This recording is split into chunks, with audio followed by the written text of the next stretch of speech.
একটা ওয়াশিং মেশিনে spider change করতে গেলে দরকার একটা ভালো অভিজ্ঞ টেকনিশিয়ানের।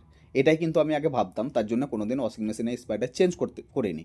যে নিজের প্রতি কনফিডেন্স ছিল না যে হয়তো আমি পারবো না, কারণ কোনোদিন আমি কারো খোলা দেখিনি। তো এটা ঠিক অবশ্যই যে একটা অভিজ্ঞ টেকনিশিয়ানের দরকার, কিন্তু আমরা যদি টেকনিশিয়ান হয়, আমাদের যদি কারোর মনে ইচ্ছে থাকে হ্যাঁ আমি এই জিনিসটা করব, আমরা কিন্তু করতে পারি, করতে পারি, তাই তো বস? তো আমিও যখন প্রথম খুলেছিলাম তখন সাহস করেই হয়তো খুলতে লেগেছিলাম। হ্যাঁ, কিছু ক্ষতি হয়েছিল কিন্তু কাজটা কমপ্লিট করেছিলাম।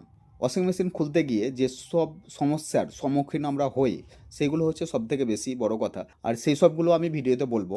ওয়াশিং মেশিনের বোর্ড খোলা, ড্রেন মোটর খোলা, এগুলো তো মোটামুটি সবাই জানে, কিন্তু ফুল ড্রামটা যখন খুলতে হয় ওয়াশিং মেশিন সবথেকে খোলার সময় আমাদের কী প্রবলেম হয়, ওয়াশিং মেশিনে কিন্তু সার্ফ দেওয়ার জন্য অনেক ক্ষার পড়ে যায় এবং যে স্ক্রুগুলো থাকে এগুলোতে কিন্তু খুব জং ধরে যায়, যে কারণে আমাদের খুলতে খুব অসুবিধা হয়। অনেক টেকনিশিয়ান আছে যারা বিভিন্ন রকম নিয়মে খোলে, কিন্তু আমি আমার মতো নিয়মে খুলি বস। এই নিয়মটা কারো ভালো লাগতে পারে, কারো খারাপও লাগতে পারে। আর কারা কারা আমার নিয়মে খুলো অবশ্যই কমেন্টে বলবে। দেখো, মোটামুটি আমরা ওয়াশিং মেশিনটা সবই খুলে দিয়েছি, দেখতেই পাচ্ছ, কিন্তু এখানে যে একটা নাট রয়েছে, তিনটে নাট, এই তিনটে নাটে কিন্তু আমরা এখন ফেঁসে আছি বর্তমানে। কেন? যে এর নাটগুলো কিন্তু পুরো জং খেয়ে গেছে, এখানে না পারছি আমি খুলতে। এখানে প্রথমে আমি কোনো রকমভাবে খুলতে পারলাম না স্ক্রুড্রাইভার দিয়ে।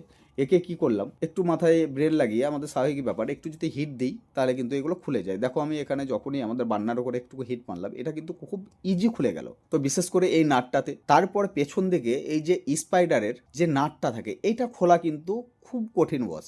এটাতে কিন্তু আমরা বারবার এটকে যাই এবং খোলে কিন্তু খুব কষ্ট করে, কোনো কোনো সময় আমাদেরকে নাটগুলোও কাটতে হয়। তো এটাতে কিন্তু সেরকম একটা খুব পরিশ্রম লাগলো না, দেখতেই পাচ্ছ খুব ইজিলিভাবে খুলে গেল। এই কারণে যে মেশিনের বয়সটা খুব বেশি দিন হয়নি, কারণ 3 থেকে 4 বছর হয়েছে। 3 থেকে 4 বছর মেশিনগুলোতে সেরকম কিছু হয় না, কিন্তু যেগুলো মোটামুটি 10 থেকে 12 বছর হয়ে গেছে সেই সব নাট খুলতে কিন্তু খুবই কষ্ট হয়, তখন কিন্তু বাধ্য হয়ে আমাদেরকে নাট একটা কাটতেও হয়। আমি আগে একটা ওয়াশিং মেশিন বানিয়েছিলাম, সেটাতে কিন্তু কেটেছিলাম। তারপরে চলে এলো ড্রামের মধ্যে যে তিনটে স্পাইডারের নাট লাগানো থাকে, এইগুলোও কিন্তু খোলা খুবই কষ্ট বস। এগুলোতে কিন্তু ভালোভাবে হিট না মারলে তুমি কোনো রকমভাবেই খুলতে পারবে না, তার জন্য আমরা কিন্তু হিট মারলাম, তারপরে খুললো। তবুও দেখো, দুটো নাট খুললো, একটা নাট কিন্তু ভেঙে গেল। তো অসুবিধা নেই, এই নাট আমাদের মার্কেটে অনেক পাওয়া যায় অ্যাভেলেবেল, আমি নিয়ে এসে আবার লাগিয়ে দেবো।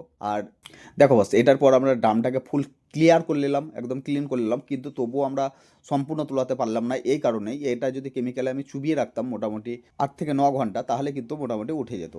এখানে কি করব, আমরা লাগানোর পর কাস্টমারকে একটা কেমিক্যাল দিয়ে দেবো এবং বলবো কম করে যেমন 12 ঘন্টা ড্রামটা ভিজে থাকে, তাহলে কিন্তু মোটামুটি উঠে যাবে। আর যারা যারা আমার এই ভিডিওটা দেখছো এখনো অবধি এবং যারা নতুন টেকনিশিয়ান, তাদেরকে বলছি তোমরা যদি এই ভিডিওটা দেখে খুলতে পারো তবে ভালো কথা, যদি না পারো তাহলে আমার ইউটিউবে একটা চ্যানেল আছে, সেখানে কিন্তু আমি কোনো কাটিং কুটিং কিছু করিনি, এই ভিডিওটা পুরোটাই ছাড়া আছে। মোটামুটি আমাদের এটা খুলতে লেগেছে প্রায় 40 মিনিট। 40 মিনিট ধরে কিন্তু